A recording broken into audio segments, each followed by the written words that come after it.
welcome back to the Citizen channel. You're all staying safe and well, and another episode of I Didn't Know That, where we look at one of the City programmes, home and away, and a slightly different format to what we did last year and the year before. So if you're enjoying this little difference that I've made this season, please let us know in the comments that it's if it meets your approval or not, or any ideas as to anything I might add to it. But I think it's a little bit more interesting this year. Hopefully it is. We're going to have a look at this one, of course, the Newcastle United Carabao Cup game. Obviously didn't end very well for us, did it? But think about the Newcastle programme. There's a lot of history, a lot of great history between Newcastle and City, dating back to the late 1800s, of course. So there's always usually some good stuff in these programmes, whether it's City at home to Newcastle or Newcastle at home to City. So this is no different, this one. So we're going to have a quick look through it, any facts, oddities, and yeah, this hard copy memory of the game, which is what it is. But I say it looks back at other times we've met, and it is a very good programme. It's always worth a look at the Newcastle United programme. You know, this is a little bit smaller than normal with it being the Carabao Cup. Yep, if you are new to the channel, please push that subscribe button, push the bell notifications, everything City past and present, of course, so you can jump on board. As I said, leave your comments, let me know what you think, be great to hear from you. And of course, if you do have a split second, and that's all it takes, please just give that like button a bang, give that thumbs up button a smash from me, guys. It's been much appreciated. Yeah, so it's only £3.50. For 68 pages, so a little bit less than the normal Premier League one would be, but a nice compact size, as you can see. Not too much bother to carry around in your back pocket, for instance. So 210 millimeters by about 140 millimeters approximately. On the cover, I think that's Trippier on the cover. I think I'm fairly sure that that's him. There's no sort of reference to him inside, so I'm assuming it is. So let me know if it isn't, but I'm fairly sure it is. Yeah, did you know, this is where we just have a quick look at our Newcastle and then everything to do with City and Newcastle, of course. Well, of course, we've got new sponsors on the shirts, haven't we? We've got shirt sponsors Sela, S-E-L-A, and we're not going to pronounce it in Arabic, so it's just called Sela. It's a Saudi sporting event, hospitality and real estate company. The company was established in 1997. Owned by the Public Investment Fund, the Sovereign Wealth Fund of Saudi Arabia. The company's developed award-winning entertainment and leisure facilities across Saudi Arabia. So yeah, they're for the honour, they're paying £25 million a year. Dirty oil money, isn't it? 25 million. And just for comparison, Fun 888, who were last year's sponsors, of course, they were paying £6 million a year. So it's increased fourfold. But they are in the Champions League, aren't they? So I suppose it's not overinflated, is it? I'm sure UEFA and the Premier League won't be having a look into that. And just as a matter of interest, Noon is their sleeve sponsor, another Middle Eastern company. They're an online trading company. They sponsor the sheaves for shirt sleeves for £7.5 million a year. Also, we had connections with Noon as well back in 2021. I couldn't see them on the current list of sponsors, but as I said, you've had a connection with them as well. Yeah, away from that, onto historian Stan Gate, who does a lot for Newcastle. He remembers his trip to Wembley for the 76 final. Yes, I do as well, mate, against us. He was apparently on coach number 23 that left. He didn't say how many coaches went. He might not have had that information. That left at midnight on the Friday. Yes, I went to a few games at midnight on the night before, back in the 70s. And he got home at 5 a.m. on the Sunday. Oh, bless. Good job they didn't win it then. It would have been even later, wouldn't it? Geordie skipper, though, at the time, Tommy Craig, apparently stated, as I think a City captain did for us once, and he was proved correct, but Tommy Craig stated they would be back after that loss to City straight after the final whistle. Well, he was right, but they had to wait 46 years, didn't they, later to play United. In his Look at Soccer annuals, there's a great image there. It's not as classed as my image of the day, but there's a great image of ex-City and, of course, Newcastle player and boss Kevin Keegan on the cover of the Newcastle annual for 1996, kicking an old Christmas pudding into touch. So a great picture, great haircut as ever of Kevin, great hair, certainly did. Callum Wilson, who scored the only goal from the penalty spot in their last Premier League game win against Brentford, and actually only just signed a new contract the day before, so that was nice of him to score the winning goal as well.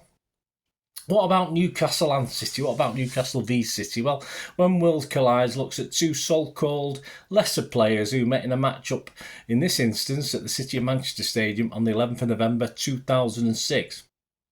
And it looks at a Newcastle player called Craig Moore and a City player, the other Bernardo. Yes, do you remember this Bernardo? Bernardo Carradi, of course, for City. Moore was a centre-back blighted by injury, appearing just 25 times. Ironically, he never played a single game for the manager who bought him. That was Graham Souness. So he got injured, and then by the time he played, another manager had come along. Carradi for City, well, he had 10 clubs in over just 10 years before joining us, and his stay at City just kept that average up, really. He stayed with us for 12 months. He scored 3 goals in 29 appearances, 2 at home to Fulham, where he took part in that iconic image. And I think he did it in an away match as well, but there's an iconic image as he knighted Joey Barton, of course, with the corner flag. So I actually think he did it at an away game as well, or certainly someone did. It could be him. Let me know if you remember that anyway, guys. That's a booking these days, isn't it, for doing something like that? And then again, if you get a corner flag out near Joey Barton, you're risking life and limb, aren't you? All things black and white looks at Geordie George, yes, and this looks at our hero, of course, George Heslop, one of the players I grew up watching when I first started going to Main Road. We'll have a little excerpt of that later on. Oxo postcodes, yeah, top clubs are all postcards even. Top clubs are always associated, and Oxo did little cards, as many firms did in those days. And of course, City and Newcastle, plus other top clubs, because we were a top club in the 1900s. And of course, there's a little image of the postcards for City and Newcastle. That's the sort of Edwardian times. That shows how long we're going back. But we've got no history, have we? But hey, that's fair enough. City have met Newcastle 17 times now in various cups. So not just the League Cup, also the FA Cup. And the only team Newcastle have met more in cup ties is Nottingham Forest. As I said, we've got quite a rich history going back a long, long time with Newcastle. So that's interesting. Image of the day, yeah, Sister Bosmate said Kevin Keegan nearly was, but I thought I had to include this because it's got the Kippax on it. Anything with the Kippax on has got to be an image of the day, hasn't it? Tales from the Archives looks back at a stunning game at Main Road.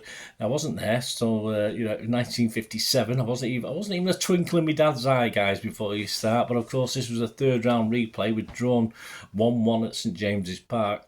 And back at Main Road, yeah, the Geordies won this one in a match that he claims that made women shriek and strong men turn pale. Well, that was every other week at Main Road in my day. I don't know what the difference is. I mean, the image just there shows one of the Newcastle goals in a 5-4 win. Yeah, cracking game. Of course, I think City even hit the post in the dying moments of the game, so it could have easily been 5-5. But a great picture there of, sadly, one of the goals, but a great picture, of course, of the Kippax in the background. A nice, interesting question. I had a look through their Junior Magpie section, quite a nice little section. Answer at the end. There's no prizes for this, just a little bit of fun. Which current National League team, so which team now in the National League, played in a League Cup final in the 60s? So they played. I assume they didn't win it. I don't think they won it, but they played in it. So I'll give you a choice, multiple choice, Rochdale, Southend or Chesterfield. So which current National League team played in a League Cup final in the 60s? Rochdale, Southend or Chesterfield? I'll give you that before we leave. And back to that little excerpt. It's not a long one, guys. Just stick with me. In the All Things Black and White, where we're looking, it's entitled Geordie George, yeah, so we're looking at, of course, the League Cup and looking at certain things. I'll just read the excerpt. Manchester City have lifted the League Cup on 8 occasions, 6 times in the last decade. Their first 2 victories have strong connections with United, defeating the Magpies in 76's final. City's first victory was part of a very special season for the club. They not only lifted the League Cup after defeating West Brom, so this is back in 1970, but also secured the European Cup Winners' Cup, so the first English team to do a major trophy, European and domestic trophy double. Yeah, we don't include the Intercity Fairs Cup, so other teams claim it is, but it wasn't a major trophy, simple as. But also secure the European Cup Winners' Cup, and in the side then was ex-Newcastle defender George Heslop, a Geordie lad from Wallsend. The fair-haired centre-back initially joined United from Dudley Welfare Club in August 1958. As a youngster, Heslop was in and out of Newcastle's lineup, making 32 appearances before moving on in search of regular football. He joined Everton but couldn't claim a place at Goodison Park either, then settled at Main Road in September 1970. 1965. I probably saw his debut.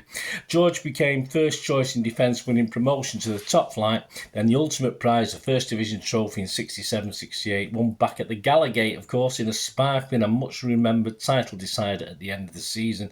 Heslop totaled 204 games for City, and although he became second choice to Tommy Boo for much of that 69-70 season, he did play in both headline finals against the Baggies at Wembley, then in Vienna when the Citizens faced Gornik Zabra, and we stuffed them, didn't we? Well, we stuffed them 2-1, but that'll do. There you go. So that's Geordie George. Thanks for the Newcastle United programme for that. And before we go, guys, the quiz question: which current National League team played in the League Cup final in the 60s? Yes, did you get it? Yes, it was, well, not far away from us, is it? Not far away from Manchester. Well, it's Greater Manchester, isn't it? Rochdale. There you go. So Rochdale played there in the 60s. Let's hope they get back in the proper league soon, eh? It's sad when teams like that go out, but you can get back in again, can't you? As teams like Stockport have proven. Anyway, I hope you enjoyed this, guys. Hope you enjoyed this little I didn't know that for the 27th of September 2023 Newcastle versus City Carabao Cup. It's on the trip home it made at least an interesting read for me on the way back on the coach. I was a bit down, but I won't say it cheered me up a bit, but it gave me something to take my mind off the disappointment anyway. But let me know your thoughts, guys. This should try the Newcastle shop. Of course, you'll be able to get it through internet sites like eBay, but as I say, it's only £3.50, so don't be paying a ridiculous amount of money. Just check with the Newcastle shop initially. Some do, some don't. It's an odd thing, isn't it? A lot of clubs, perhaps because they're people like Reach Sports Shop do them and stuff like that. Perhaps they're not allowed to sell them through their own club shops, but some do, some don't. So check that out. And it'd be great to have your comments, guys. Thanks for watching. Hope you enjoyed it. As I said, I hope you enjoyed this new format. A bit more interesting and hopefully informative. So let me know. Let me know any thoughts you've got. Thanks for watching, guys. Until we meet again, that's one thing, don't I? Please stay safe, please. Come on, City. Bye for now.